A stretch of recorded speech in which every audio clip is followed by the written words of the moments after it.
Of course, we anticipate college football season each and every year, and the Buckeyes in particular. But this season, with two decent opponents, high-quality teams the first 2 weeks, one's out of the way is a 14-point win.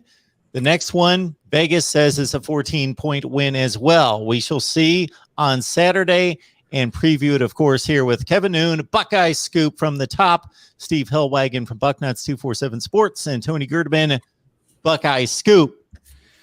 How are we doing today, boys? Doing good. Doing well.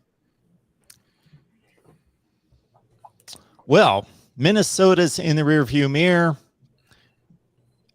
I, of course, took my calls and comments and so forth, which is just a portion of what you guys hear on a daily basis.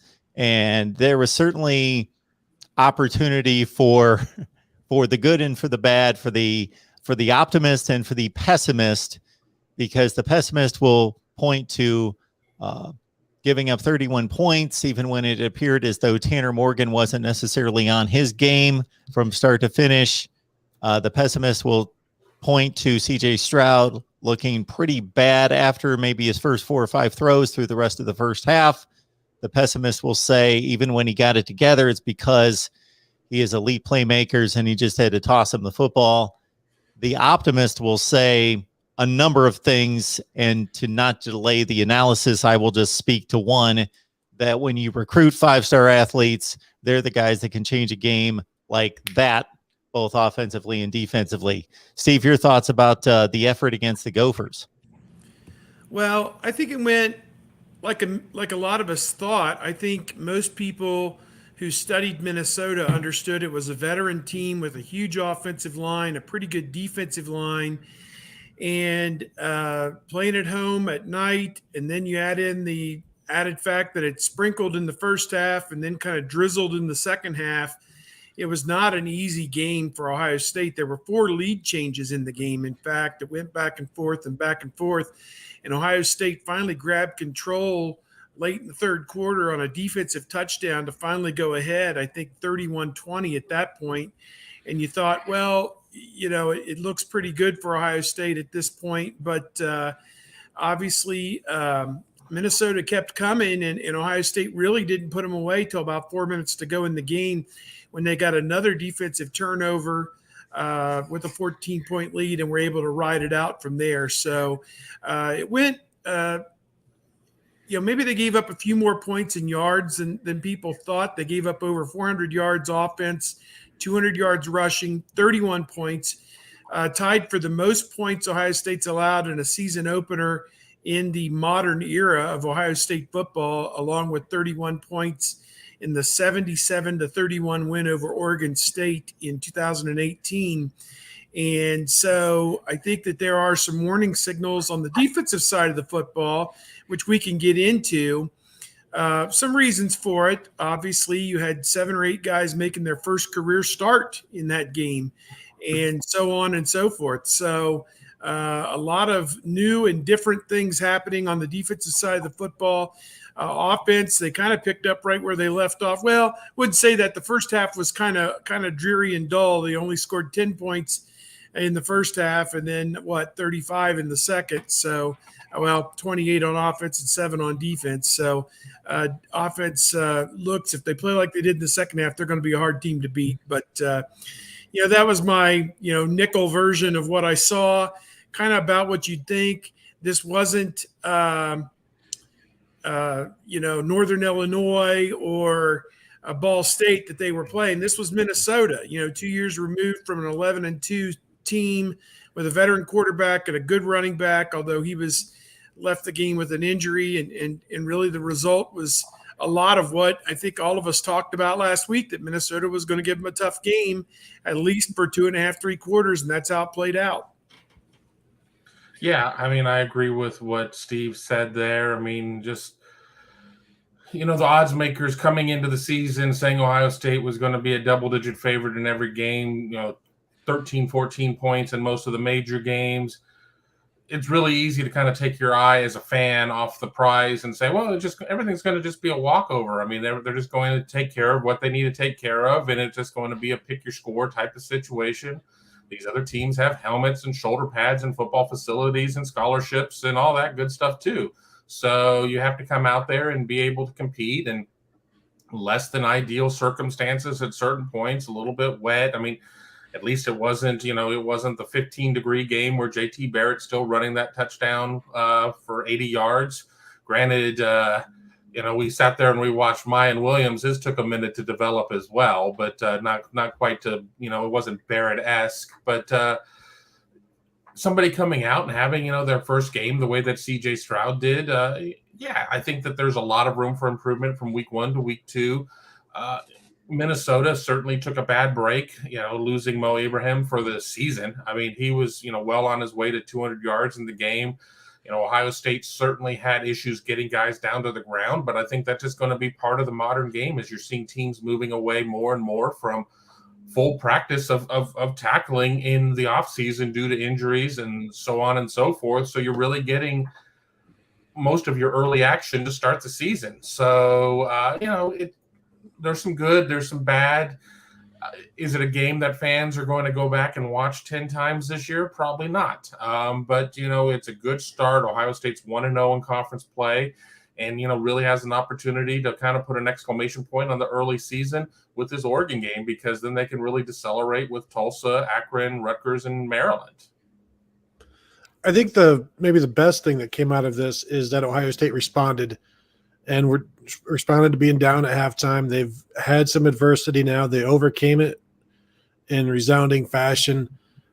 So that's always a plus. The coaches always want to know. They never really know about their team until they're in that position. They think they have a good idea, but until they see it happen. So now they've seen that happen, and the players have experienced it. They've gone into halftime down. So if it happens again, this won't be anything new, and they can rely on past experiences and past successes.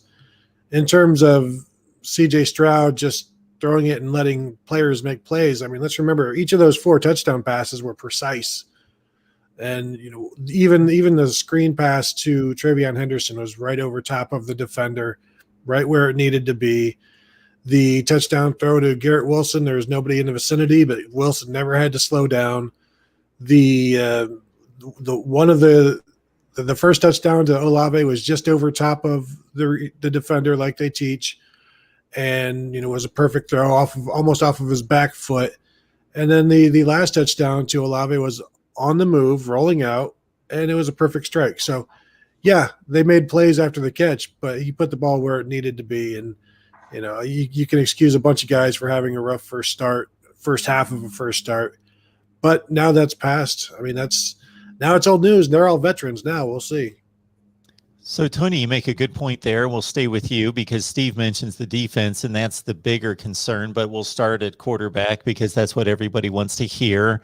I try to have a balanced approach on this. It's a major game, a major opponent. It's a first start, and it's a first pass attempt ever.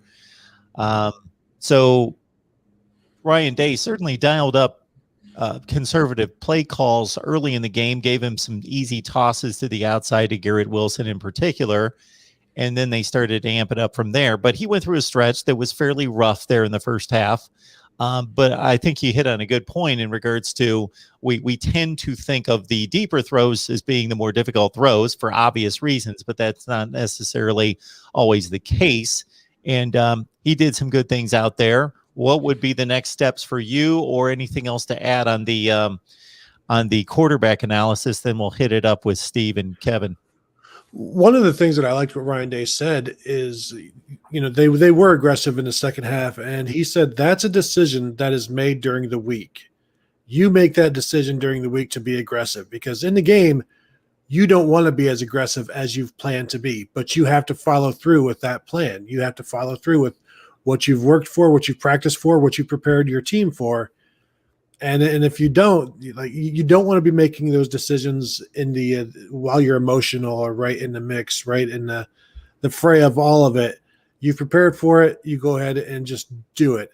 And so you give the quarterbacks confidence in that way.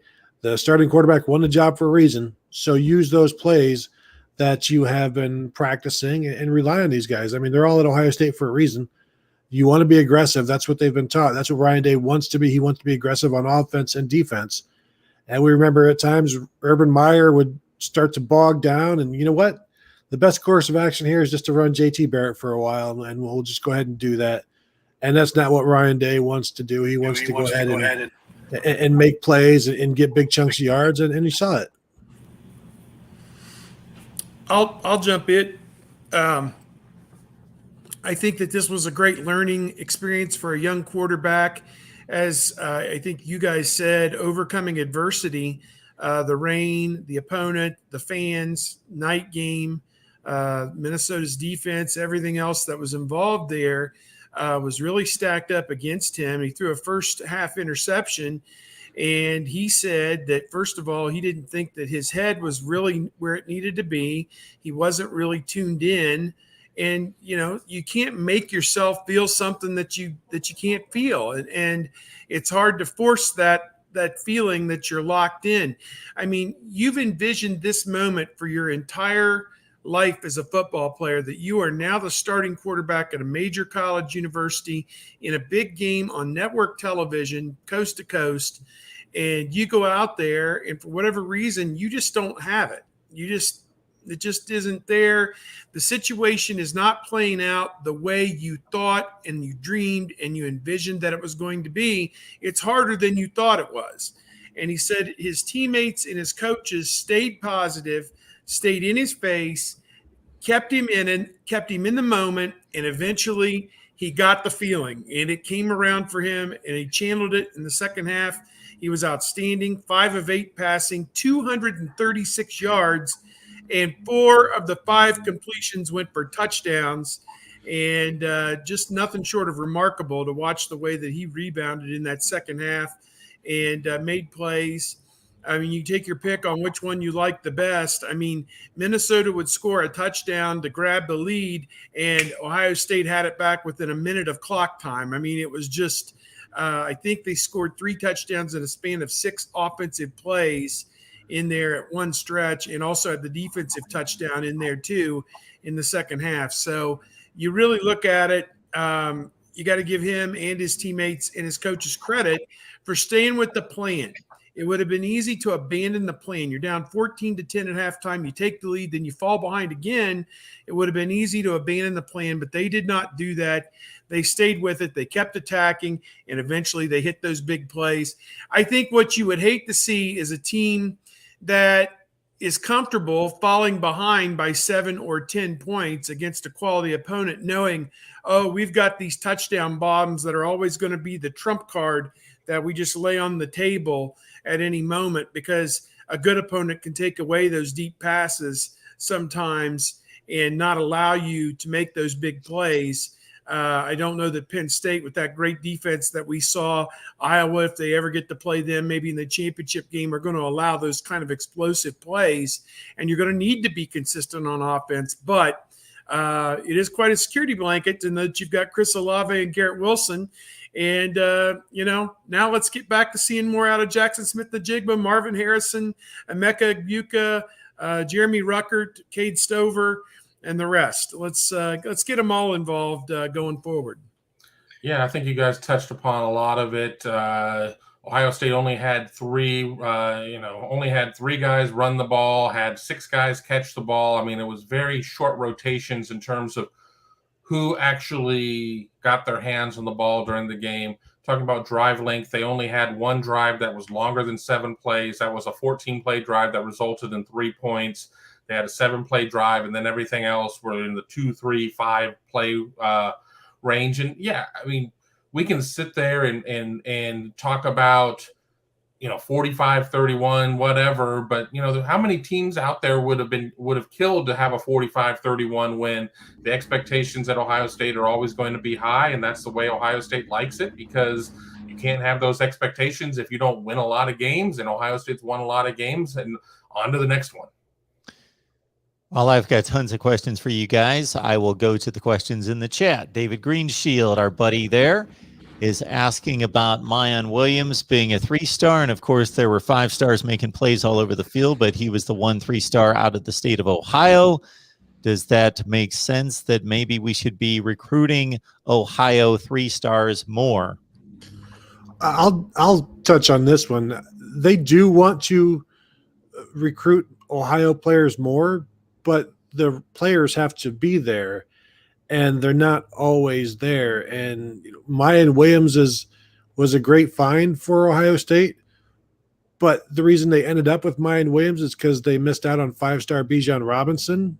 And you look at Bijan Robinson, what he did last year, he ended up at Texas, and he rushed for 700 yards as a true freshman. And this year he's going to rush for 103 yards in his debut. Obviously, hey, Mayan Williams outdid him this week. But if you want to bring in more Ohio guys, you're going to have to leave somebody out. So who is that? Do you leave out Jeff Okudah? Do you leave out Chase Young? Do you leave out Abosa? Like there's some give and take there, and so you got to make sure you're giving up the right one for the right one. And yeah, there's plenty of Ohio guys who can play at Ohio State. We saw that for years under Jim Tressel, but then we also saw a talent disparity between Ohio State and the other top programs around the nation when they would play. Yeah, and I think that you sit there and you say, well, this kid's a 3-star, therefore doesn't it mean they need to get more 3-stars? No, because the ranking is independent of the kid himself. You just need to go out and do your own evaluation. Now, I guess the situation is, do you sit there and look more in the state of Ohio? And sure, I mean, I think you need to look in the state of Ohio every year. And, we end up getting the gift of hindsight in terms of looking at recruiting, and we see this kid who goes to UC or this kid who goes to Kentucky or whatever. It's like, well, that kid could have been doing that at Ohio State. Well, that doesn't necessarily mean the same opportunities there, so on and so forth. So, I don't know. It's very easy to compartmentalize it and look at it and say, well, if this 3-star is doing this, therefore all 3-stars will be doing this. No, you can't necessarily look at it that way. And Ryan Day's staff does look within the state of Ohio, but as I've said on this show, multiple times, I think that the top few kids in Ohio are always going to be really, really good each year. What are you giving me between 7 and 20 in terms of the state? And that's ultimately what it ends up becoming and where those 3-stars reside. So Mayan Williams is Mayan Williams because he's Mayan Williams, not because he's a 3-star or anything like that. So I don't think you can just paint with a broad stroke and say that therefore they need more 3-stars. Yeah, I'm of a mind that Ohio is going to provide talent to Ohio State, and it's almost like Ohio State is now selecting the guys from the state of Ohio, although we've seen a few guys leak out to Notre Dame and some different places here in recent years. Ohio State's doing a pretty good job of identifying the ones that they need to have. I think Mayan Williams is a guy that kind of fell in their lap. I think, wasn't he committed to Iowa State? Does that sound right? OSU had swung and missed on a bunch of running backs in that class, and I think it was late in the process that he switched over to Ohio State, was finally offered by the Buckeyes, and switched over as some of an afterthought. People thought, well, he'll never play at Ohio State. Well, lo and behold, they get low on running backs last year, and he gets shoved in there late in the season and sparks a couple big plays. And now here he is, the toast of the coast here to start the season with a huge play, a touchdown in the first quarter of the first game, and has kind of solidified his hold on that starting spot for right now. But Trayvon Henderson's also going to play. And I rewatched the game this morning, and my son and I were sitting here watching it. And, Master Teague is what he is. He's going to get you 6 or 8 tough yards. And, he's not necessarily chopped liver. I think if you get late in the game and you want to, take 4 minutes off the clock, he might be your guy to put in the game and pick up 3 or 4 first downs running the football and then, go shake their hand, basically. So he's a guy that's still got tremendous amount of value for this team. But I think that the upside for those other two, it's as plain as the nose on your face at this point. Those guys have got to play. I got to say, Steve, in addition to all the knowledge, all the insight, the historical knowledge, the little quips that go under the radar, like then you go shake their hand, those are golden as well. 3 and a shake, babe. Let's go. Get it over with. John Sarian's on the line. Asking about Cam Brown and Sevyn Banks. They were sorely missed on Thursday, and of course, would be great to have in the lineup, Tony, on Saturday. Yeah, nothing new yet. Ryan Day was really sometimes he never wants to talk about injuries. Sometimes he will. On Tuesday, he was just like, well, it'll be in the availability report. That's why we released the availability report. He was asked about Josh Proctor at that point, but also it was just an all-encompassing thing. It sure seems like Sevyn Banks should be back based on the fact that was like a game-time thing that happened and kind of surprised people. Cam Brown, I don't know yet.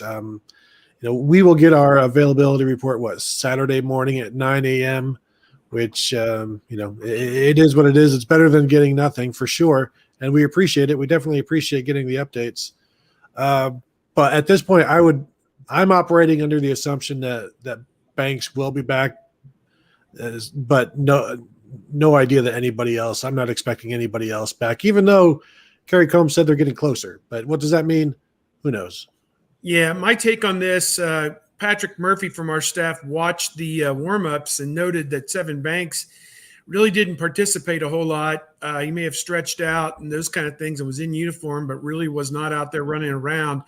And as Coach Day said, was really only available in an emergency capacity for that game. And as it turned out, there were no emergencies. The corners who played were able to go from start to finish, so that was good.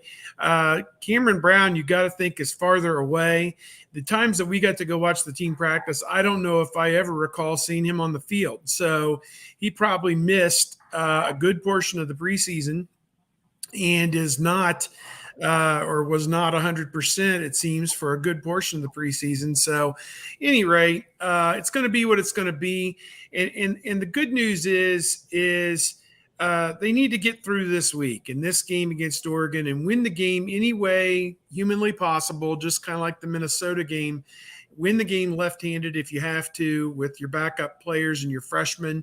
I mean, they put a true freshman, Denzel Burke, in there, a redshirt freshman, Ryan Watts, a redshirt freshman, Lejon Cavazos. Cavazos had never played before. Burke had never played before. Watts had seen some action last year, but not a lot. So they muddled through with those three guys and got it done.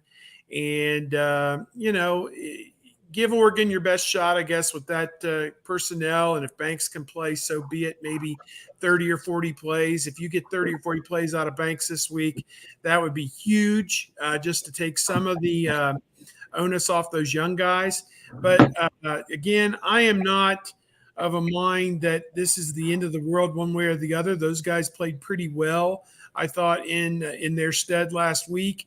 And again, get through this, and then it's basically smooth sailing for a while, because it's Tulsa, Akron, Rutgers, Maryland, I think, are the next four games. Maybe Rutgers and Maryland will give them a similar type of challenge as Minnesota did. But again, I don't see past Oregon, a top 25 team in the offing anytime soon. So I think that they just need to kind of filibuster this weekend with what they got and get through it. It would help if the defensive front provided a little bit more pressure up front, take a little bit of the onus. I mean, Morgan could stand in all day for Minnesota. So, they need to play better team defense. That's how I'd look at it. Sue makes a really good point here. Sue, it's good to see you. She joins us all the time. And we've got viewers from the Ohio State channel, the main channel, the Oregon channel, Twitter, and Facebook. We're simulcasting across the board. Big game, boys. This is big game week. So we went full throttle on this one. But Sue, DJ struggled.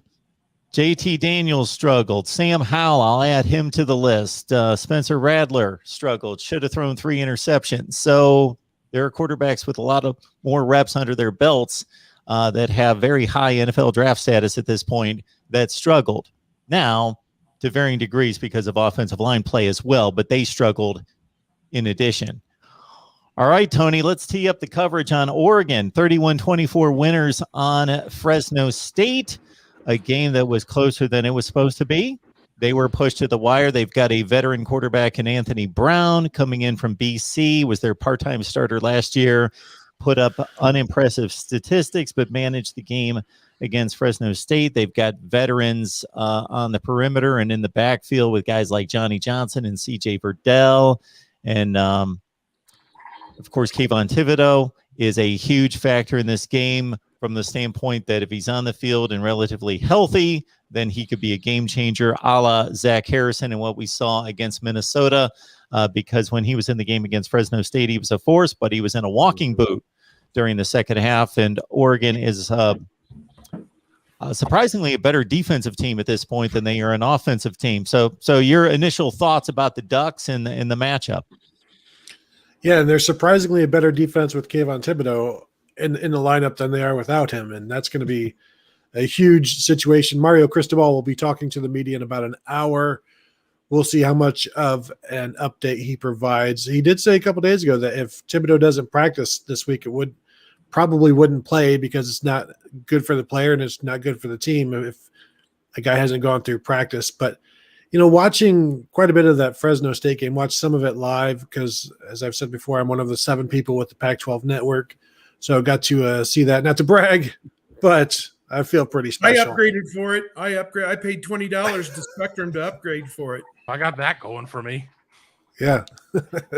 So you're right. Anthony Brown was like, it was okay. It wasn't anything to put fear in people until you see that 30-yard touchdown run at the end and you're reminded of what he can do on the ground. And this is something that Ohio State hasn't faced yet. And this is something that they're going to have to face. And, he carried the ball 16 times. Let's see how Ohio State does against the running quarterback. It's the equalizer, as we all know. And this is going to be a defense that is built to face the spread. Oregon will be running the spread. So let's see what it looks like. And I just wrote today that this is going to be a better representative of what we're going to see. This is going to be a better representative of the Ohio State defense. I don't know if it's going to be a better defense, but I know it's more designed for games against teams like Oregon than it is for games against teams like Minnesota with 7 offensive linemen. Now, Oregon does play like 7 offensive linemen. They do some rotation, so we'll see if they borrow some of that stuff from Minnesota. But if they borrow some of that stuff, they're going to be taking away from what they already do and what they want to do. So there's going to be some give and take there. We'll see what they end up doing. But I see a team that didn't run very well against Fresno. They got stopped short a couple of times. They had some difficulty there. Verdell averaged about 4 yards per carry, which they need to do better there. I'm just interested to see how Ohio State does defending Anthony Brown on the ground. I think they'll be fine through the air, but how does he do picking up those first downs on third down scrambles, and how does he do with the read option, things like that? I think he'll keep it interesting. I just don't know if the Oregon defense can keep up.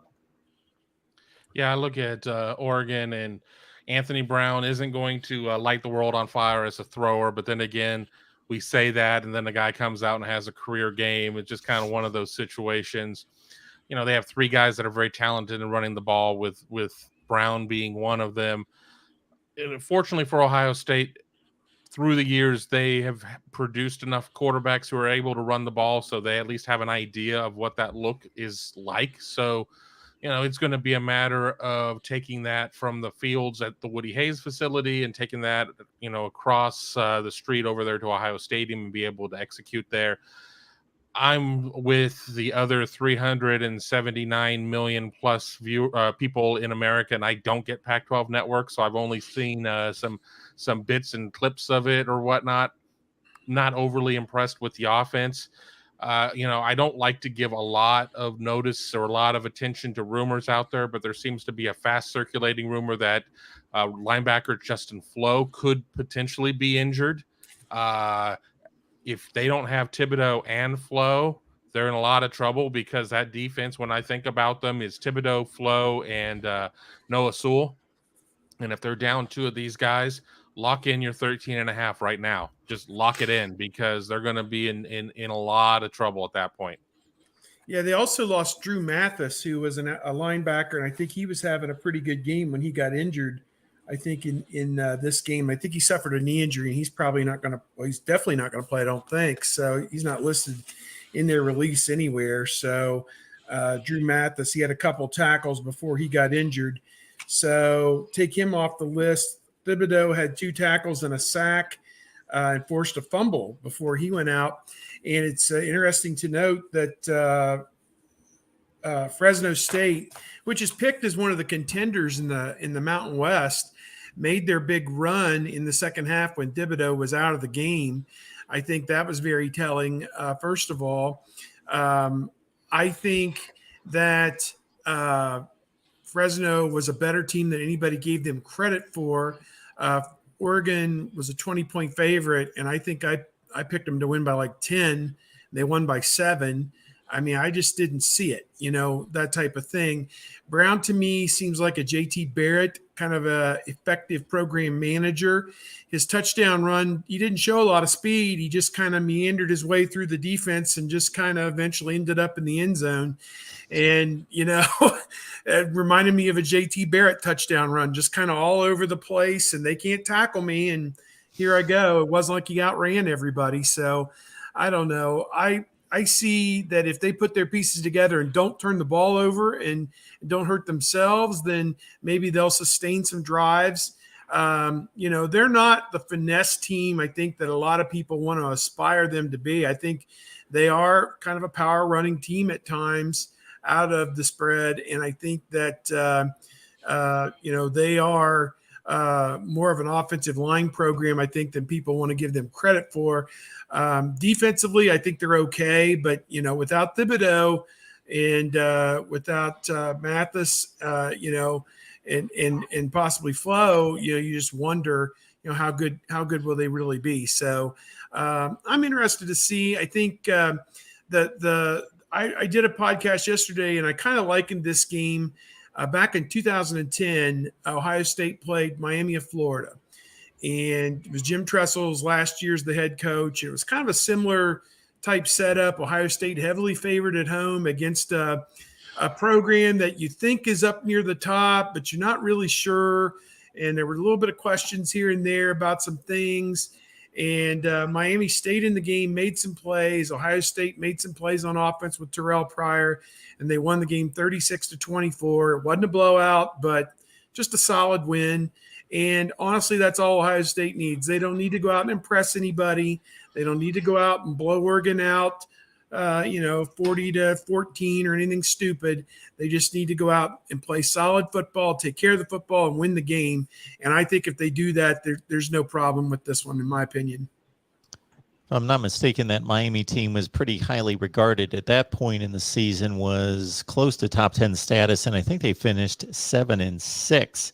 To Kevin's point, Justin Flo, 14 total tackles, 5 solos, 14 total tackles for a very highly sought-after player coming out of high school. Noah Sewell was the Pac-12 Rookie of the Year, I believe, overall last year, even as a defensive player. Kayvon Thibodeau, for those of you that follow the NFL draft, even though he hasn't made a huge splash nationally in terms of the plays that he's made, in obviously a very limited sample size of 7 games last year, when he was on the field for those 7 games, a Pac-12 championship game and a Fiesta Bowl included.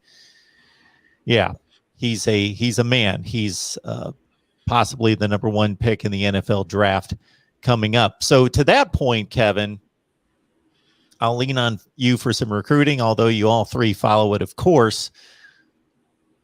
Mario Cristobal is bringing in the best classes in the Pac-12 at Oregon.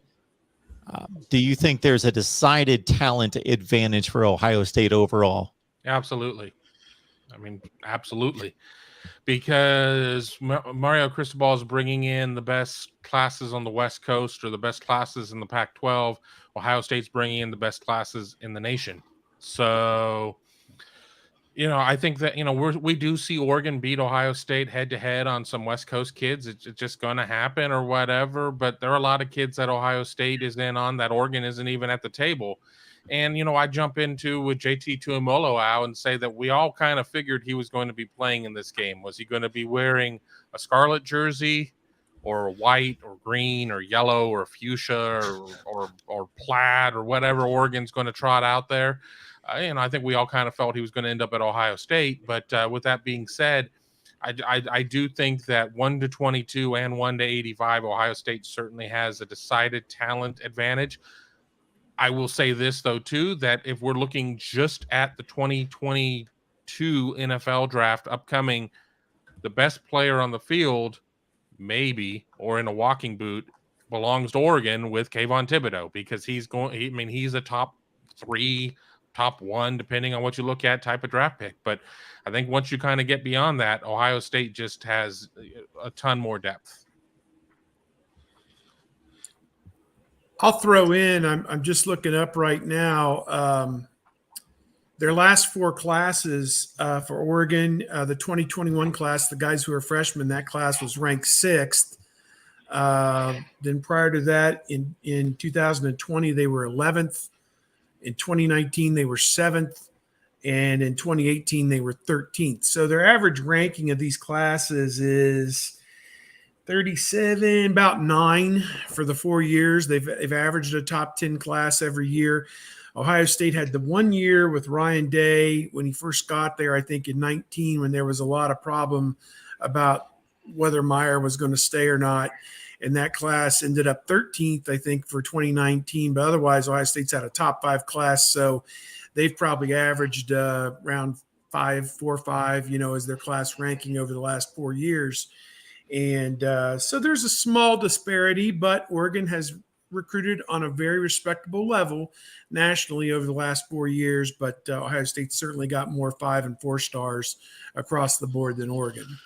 One interesting note, with you have freshman cornerback Jalen Davies at Oregon. Ohio State essentially passed on him to go with Denzel Burke, and both of those guys are ranked around the same in the recruiting rankings. And you saw, I think Ohio State made the correct choice so far with Denzel Burke getting that start last week and playing well. But when you look at where those two guys are in their respective classes, like Davies is like the 9th highest rated guy in Oregon's class. Denzel Burke is like 15th highest rated guy in Ohio State's class, to give you an idea of where similar players are in their respective classes. And just one little interesting note there. And another one would be Chris Olave wanting to become an Oregon Duck, and Oregon not recruiting him until Ohio State had already offered him and pretty much wrapped him up. So unfortunate there for the Ducks that Chris Olave and his entire family wanted him to be an Oregon football player. And one of the reasons why he wanted to play for Oregon, he did mention the jerseys. So when people get upset about, that the uniforms can't possibly be a recruiting draw, I give you Chris Olave. But you can't have him because he went to Ohio State. If my son were good enough to play college football just about anywhere and he was making his decision based on jersey selection, boy, we would have a talk. That would be for sure. Regardless, it's working out pretty well for Chris Olave, so I guess I can't argue with that type of even though he wanted to go to Oregon, it's still working out very well for him, obviously. This is way off the beaten path, but I'm going to address this comment real quick here from this is coming in from Matthew.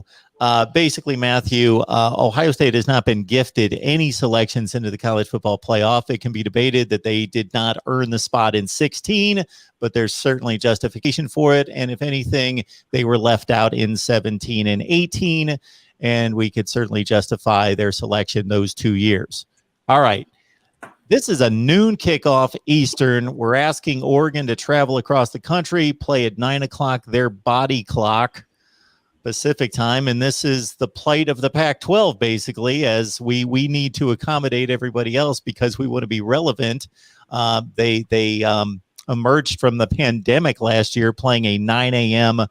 local time game in Los Angeles, USC and Arizona State, again, to grab that what is a prime time window for the Fox programming strategy is grabbing that noon Eastern time window. So, guys, what do we think? I guess I'll start with Steve. Do we think this is significant that Oregon has to play at 9 o'clock in the morning Pacific time? Well, I think it is tough on them. I think what we saw going to Ohio State's practices, however, is during preseason camp, Ohio State was practicing at 9 in the morning or 8:30 in the morning a lot of times to avoid the heat of the afternoon. And I'm not sure what Oregon did during the preseason, but if they did have any number of practices at 8:30 or 9 o'clock local time, then playing a football game on that body clock time of 9 in the morning shouldn't be that big of a deal to them.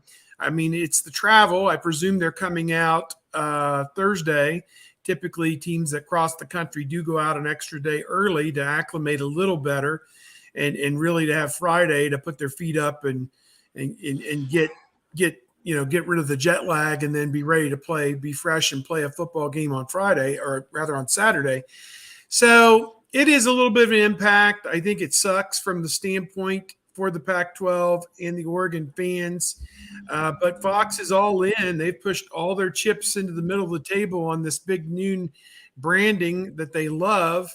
And if they've got their hands on a marquee game, you can pretty much rest assured it's going to be in the noon time slot, because CBS and ABC and potentially even NBC at times now are going to put some of their bigger games, and ESPN certainly at night. It's more of a crowded time slot at 7:30, 8 o'clock. So not as many marquee games played across the country at noon Eastern time. And so that's where Fox has taken up shop, and their ratings dictate that it's probably a good decision. Ohio State, Minnesota was very widely viewed on Thursday night. I believe the ratings came back at just short of 7 million on average. Watch that game. It won the night in prime time against reality TV and reruns and other things. So Fox has got a bit of a machinery. Even though they don't have the playoff, they are able to drive an audience to some of these major sporting events and top games, and they've found a way to do it. So this is their thing. And, Ohio State fans don't like it. They think that this should be a 3:30 or a 7 o'clock game. And I'm with them. I understand that. From my standpoint, I cover a high school game Friday. I imagine these guys will probably be out at a game too. And then you have to get to bed and get up and get down there 8:30. And Ohio State's telling their people, one, because all the parking passes are going to be on your smartphone now. And secondly, there's going to be delays getting into the stadium because your tickets are on your smartphone as well. And you got to go through security and everything else. So they're telling people to get down there early. So you ordinarily would get down there early. I mean, you can't even tailgate for a noon game. You get down there by 10 o'clock, set your table up, eat your food, drink your beer. And 11 o'clock, you got to tear it all down because it's time to go in and watch the band. So, I hate the noon games for rushing around. But as these guys know, I love clocking out at 7 o'clock and finding wherever we can find the cold Budweiser, I guess, at that point. So that's the good thing. Kevin's got a roll, but if you want to say anything about Ohio State, Oregon, anything on your plate, Kevin, go. I had a whole speech to sit there and tell the people that just can't handle the noon games to suck it up, Buttercup. That's life in the big city, but I got to go.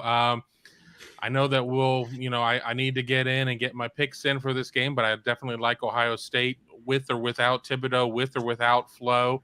I think that without both of them, it certainly makes the path easier, but I think we're going to see a lot of growth from Ohio State from week 1 to week 2. I don't think Oregon is nearly as bad as what we saw in the Fresno State game, but I don't think Ohio State's nearly as bad as what we saw in terms of maybe some of it's being stuck in neutral against Minnesota. A return home to Ohio Stadium is going to be just what the doctor ordered for the team, and I'm really looking forward to seeing fans in that stadium for the first time since 2019. So with that, that's all I got. Kevin Noon, follow him on Buckeyes Scoop. Get on over there. Thank you so much, Kevin. Enjoy the game. See you guys. Yep. All right, let's bring it home. Tony's on a short leash as well. Needs to jump at 2:30 sharp, correct? That is correct. Excellent. I will also say regarding the 9 a.m. kickoff, I couldn't imagine doing anything at 9 in the morning in college. So I feel for these kids. I hope they're okay. And good luck to those Oregon kids who, as Steve said, they are getting in. They are coming in Thursday night. So they'll have all day Friday to get acclimated to East Coast time. But absolutely. And to underline that, we're not asking them to get up at 9 o'clock in the morning and go run some errands or do a few chores around the house. We're asking them to run like 20 miles an hour and run right into another human being at 9 o'clock in the morning. So it's a little more difficult than my usual routine and trying to drag myself out of bed on a Saturday morning as well. We got NBA fan getting back to CJ Stroud and the quarterback situation. NBA fan. Thank you so much for the super chat contribution. Stroud is the first quarterback at Ohio State since Todd Beckman, 2007, that did not do anything better than the quarterback before him. Of course, we're looking at a one-game sample, excluding the Bosserman interlude. Thoughts, Steve? What? You lost me. This is the second most yards I think a quarterback has ever thrown in their first start behind Dwayne Haskins' 300-yard game. So, I have no clue whatever you're trying to get at. Justin Fields and whatever, his debut was 19. I don't know. Come on, man. I don't know what you're getting at. Again, he did it was raining. It was night. It was on the road. Ohio State usually opens at home against, Toledo or somebody. I mean, come on. What? I don't get it. I don't get it. Quality opponent. I will. Was Braxton Miller? I guess he was better than Terrell Pryor. He improved upon Terrell Pryor, and I think that's what NBA fan is asking. That you've seen these steps, and I think the reason you don't necessarily see a step up from Justin Fields is because Justin Fields is the best quarterback in Ohio State football history. Before him, per capita. And before him, Dwayne Haskins was the best passing quarterback in Ohio State history. Before him, JT Barrett was the most prolific quarterback in Ohio State history. And then before him, you had Braxton Miller, who was going to be close to like the all-time leading rusher and all-time leading passer in Ohio State history. So they've had a good run. And so, CJ Stroud could eventually get there, but game one, it's really hard to improve on what Justin Fields did. And I think, and I'm not saying NBA fan I think maybe he's just pointing out, hey, look at this. This is the first time since whenever that Ohio State hasn't expounded, and through no fault of CJ Stroud's own. I just think, Justin Fields is up here, and everybody else is, down there, and they've got a ways to go to catch him. Yeah, if you're taking it like that, and Tony, that's a good way to look at that question or comment, is the steps can only go so high. So once they recruit and sign the next Tom Brady or Aaron Rodgers, yes, then they'll be at the very top. But it's kind of a difficult climb from here. But as Steve says, 4 touchdowns and 294 in the book is pretty good, and 45 points on the board, 38 on offense. He did have more total yards than Justin Fields in Fields' debut in 2019 as well, and I believe that was against Florida Atlantic. We touched on the defense. I'm going to swear if Florida freaking Atlantic. We're comparing. Minnesota had everybody back on defense, for God's sake. What are we doing? We got a super chat out of it, Steve. I guess. Yeah. Oh my goodness. If you guys could have heard, well, I'm sure you guys, of course, you get your portion more so than I do as Ohio State beat writers, but I took calls after the game, and there was a fairly large portion of people that thought CJ Stroud should have been on that bench about halfway through the second quarter. Well, he wasn't sharp. I will grant you that. He admitted he was not locked in. We watched it again, and there was one pass down the middle to Garrett Wilson, went 20 yards over his head, it looked like. And then obviously the interception was high and wide behind Chris Olave on a crossing route, like they didn't have their timing. And I'm sitting in the press conference, said there was a miscommunication there. And I turned to whoever was next to me, there was no miscommunication. It was a terrible throw. It was behind the wide receiver. The young quarterback made a freshman throw, and that's what it looks like. Guys, they're not robots. They're not interchangeable drill bits. He didn't show up with Justin Fields' experience and ability on day one. It just doesn't work that way. Denzel Burke didn't show up with Jeffrey Okudah's experience and ability on day one. It just doesn't work that way. Same with LeJon Cavazos, who, gave up a touchdown. I don't know. It is what it is. That's what youth and it was a total reboot in the back seven on defense. There was one holdover, Josh Proctor. Every other position, not only were there new starters from the end of last year, but some of them had never played at the college level, in Burke's case at all. In the case of Cody Simon and Lathan Ransom and Ronnie Hickman, not much at all. Dallas Gant, not much at all. Tommy Eichenberg, certainly not much at all. So, the result's the result. And it's really easy to understand if you have half a brain and have watched college football for 30 years. You understand that young players go through growing pains. They lose games. They honestly, that is a setup where in years past, an Ohio State team would have gone in there and lost the game. They just have so much talent that they can't even lose a game, when in most cases, a lot of teams like North Carolina went into Virginia Tech and got beat, and Ohio State somehow survived. So. And we also discovered this past weekend that Montana, they've got a school that plays football in Montana, and they beat Washington. Yes, absolutely. It happens. Favorites. I know that if you go to the Phil Steele book, you come to the Washington page before you come to the Oregon page. So I think a lot of that has to do with Oregon's schedule is like at Ohio State, at Stanford, although they got crushed in their opener, at UCLA, who's on the verge of being ranked if they're not, at Washington, their rival in the division, at Utah. So another good team from the other division. So their schedule is absolutely treacherous this season for them. And so, we'll see how it plays out. But Oregon's shaping up now to be the class of the North. We got a good crowd in here. So for those of you who don't join us on a regular basis, we're on the Ohio State channel every Wednesday. Our new time is 1:30 Eastern. 1:30 Eastern. Tony, we'll let you tackle this next question because it kind of carries right through what Steve was talking about in regards to the rush defense, bad angles, new linebackers. Your thoughts? Yeah, I can see where the Maryland comparison would be on that one run from Mohamed Ibrahim, but it was one run. It was a 4th and 1. There was a missed tackle there. They do need to continue to work on leverage. That is for sure, because you don't want to get into that situation again. But that Maryland game, there were like 3 runs like that. Minnesota, there was 1, and like I said, there was a missed tackle. And how many times on 4th down do you see a 4th and 1? It busts through because the line of defense isn't as far back. And so if you just get through that first line, there's a lot of times you're gone, and that's what happened there. So I'm not so concerned about the run defense right now because I don't know how often we're going to see what Minnesota does.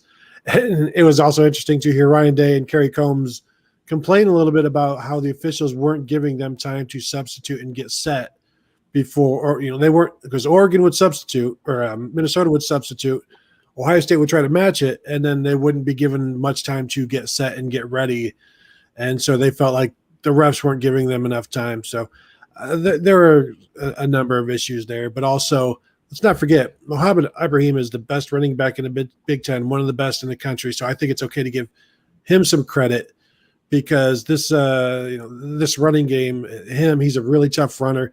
Looked like Roger Craig at one point. I know we know who he is. Maybe nobody else does, but just a tough running guy. And give him some credit. And again, Ohio State will need to tackle better. 9 padded practices in their 25 fall camp practices. So it takes a while to get secure in your tackling game, I believe. Go Jay! Thank you so much for the super chat contribution. Appreciate that.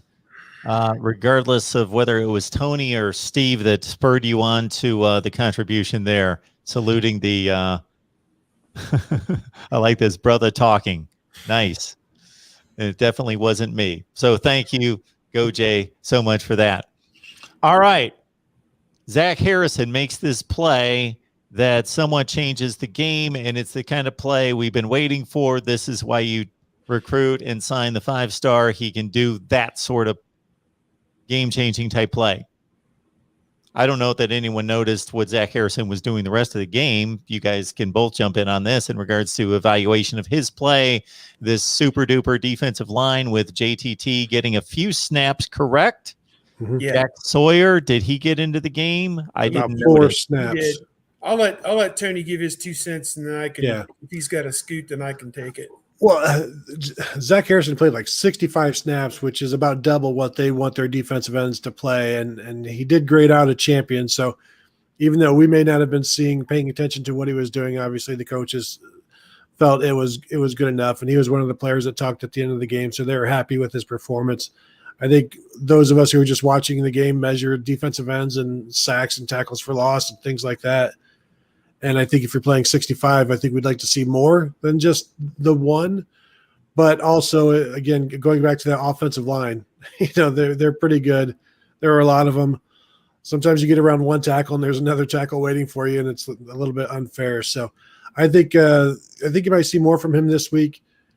Kayvon Thibodeau gets all of the attention. Those guys were in the same recruiting class, in the same the 2019 class, I believe. And so this is an opportunity for Zach Harrison to show the nation that, hey, I'm somebody too. So I think he's one to watch. And with that, I will bid you all adieu. Thank you, Tony. Appreciate that. Yep.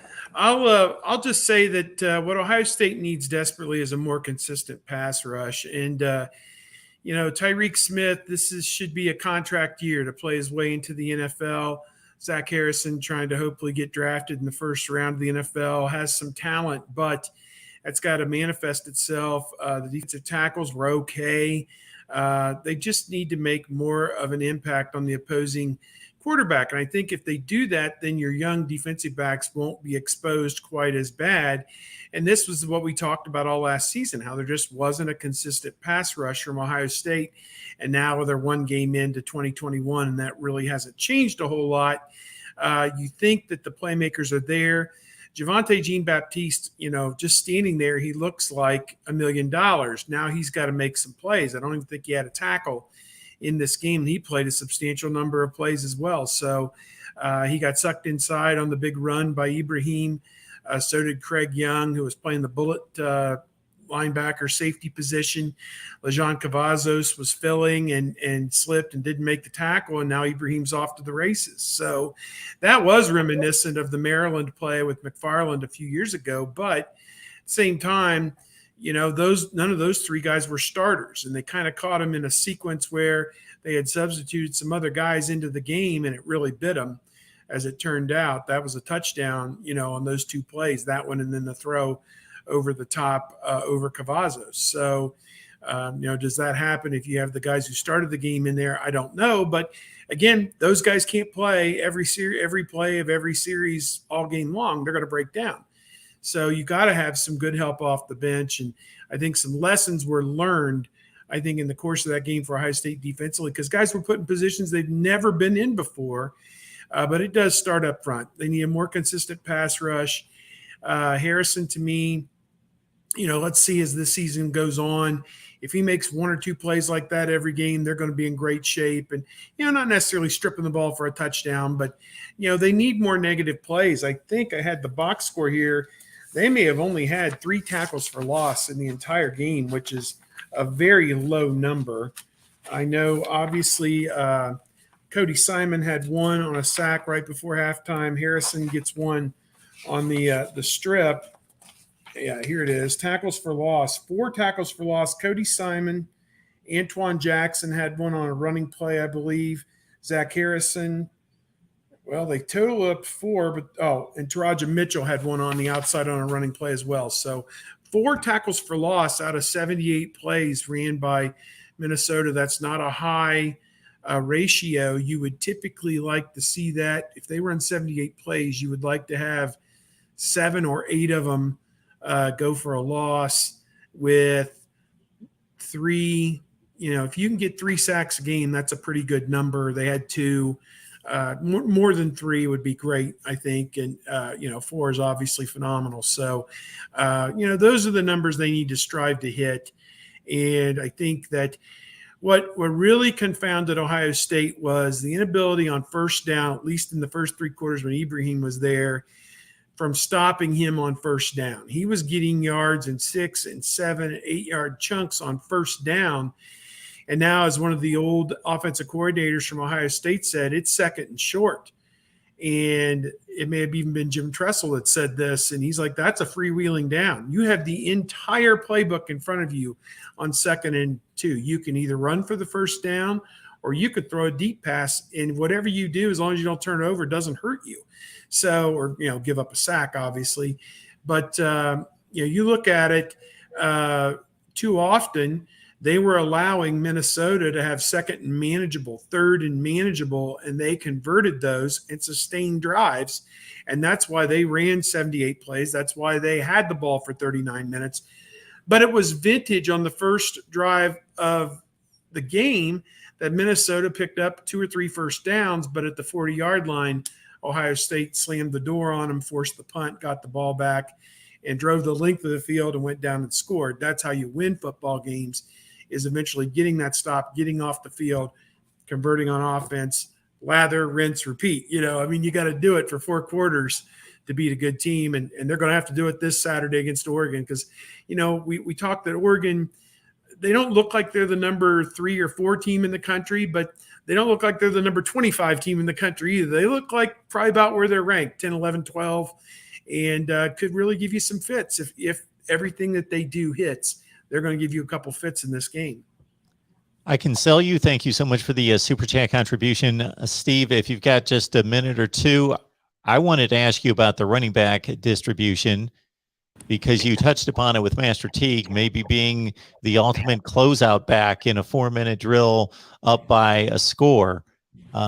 We saw Mayan Williams get loose. We saw the Trayvon Henderson breakout play on the little dump off to the left side. How do you think this is going to play out going forward? Obviously, this is a huge game, so this should really tell the tale of who's valued in what situations.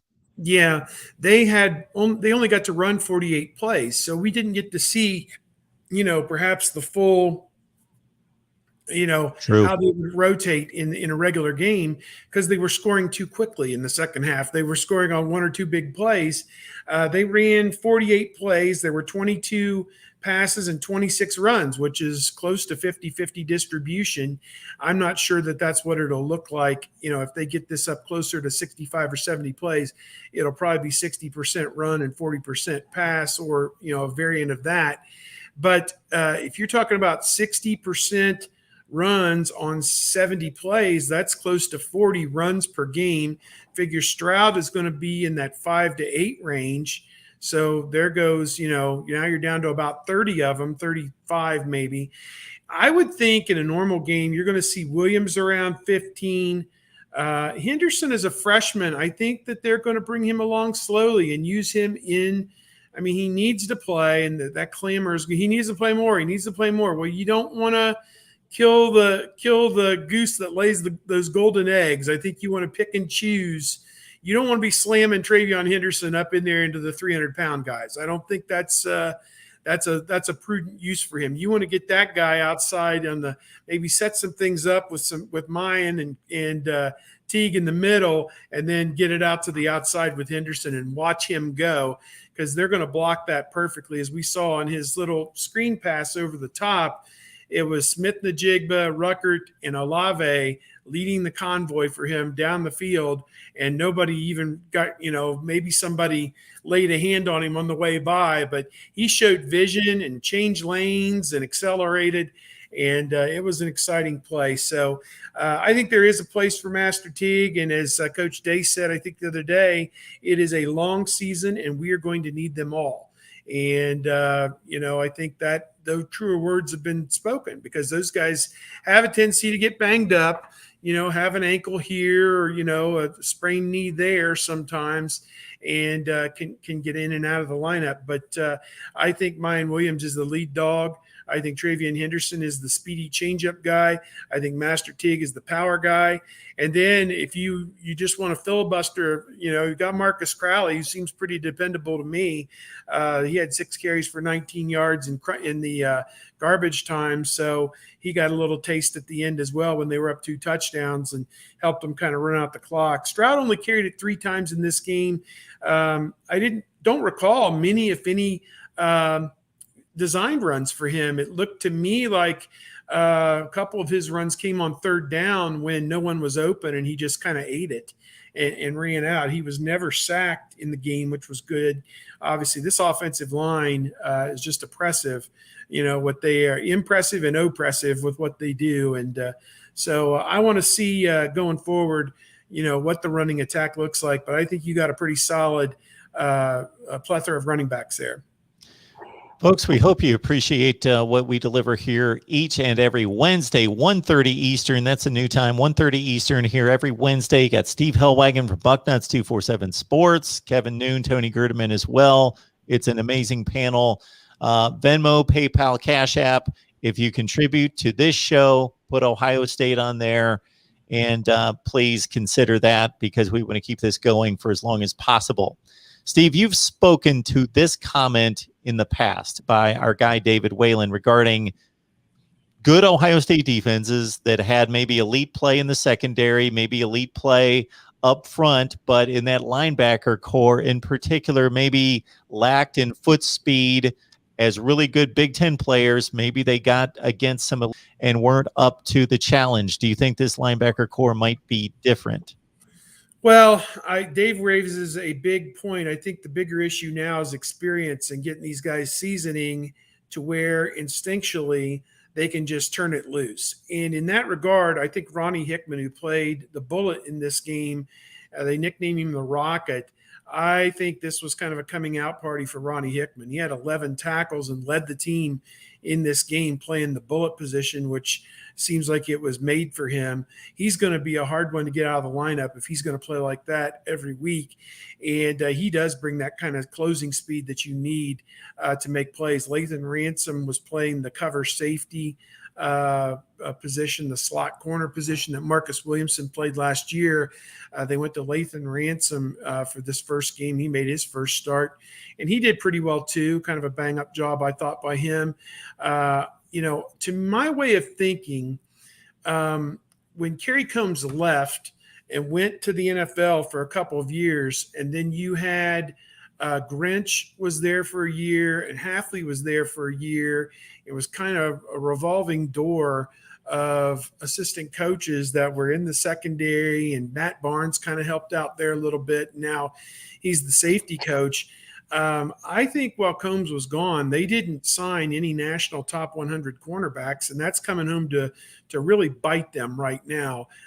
You have to go back several years to find where they signed a national top 100 cornerback. The last one might have been Tyreek Johnson, who transferred out of the program. Jeff Okuda maybe before that a year or two. So, that dearth of high-end corners, they just haven't had them. And so now this year they've kind of gotten back into that with J.K. Johnson. Not sure what Denzel Burke was ranked, cusp of the top 100 maybe, I don't know. But he's playing like a top 100 guy in my opinion.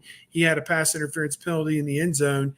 Looked to me like he came out and fought, his behind off first time he's ever been on the football field for Ohio State. So that's the kind of guy that if he brings that kind of tenacity, it kind of reminds you a little bit of a Malcolm Jenkins getting out there as a true freshman and really battling. That was years ago, almost 15 years ago. But, that's the kind of a guy that reminds me of somebody who was a gamer, a baller from day one. And so the speed is one thing, and I can't really give you an answer on that. I think they've got good enough team speed, but more important than that is just learning, understanding, and being able to immediately trigger and make plays. And I thought Hickman showed that identification and triggering and, coming downhill and stopping the runner close to the line of scrimmage. That was what was important in this last game. It will always be important. And I think Hickman showed that ability. So they may be going with the Bullet linebacker more than three linebackers, three traditional linebackers as they have in the past. Right, Steve. People need to know where they can find you, where they can hear you. Yes, bucknuts.com is the website, and at Steve Hellwagon on Twitter And again, we're going to be all over everything going on this week with Ohio State versus Oregon, one of the big marquee games of the week, one of the top non-conference games of the entire college football season.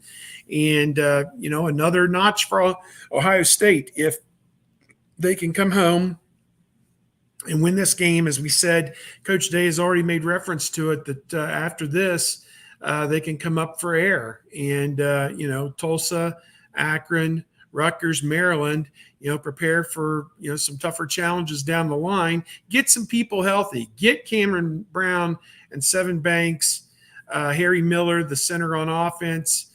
Get all those guys healthy. Jerron Cage is an important guy at defensive tackle. They played without him this past week. He'd be a backup there. Get all those guys healthy and get them going, and that's going to make a huge difference. You get my picks, you get Steve's picks, you get the media members of 20 different platforms picks at Patreon. So join us there. Also, voiceofcollegefootball.com, voiceofcollegefootball.com. You can gear up with your favorite team, Ohio State, Oregon, whomever it is, and check out our store there. If you go to the top of the screen, voiceofcollegefootball.com. Again, if you guys really need to consider what's going on here every week, every Wednesday at 1:30 Eastern time, we've got a tremendous show. Steve, Kevin, and Tony, please Venmo, PayPal, and Cash App. Just put Ohio State on that contribution.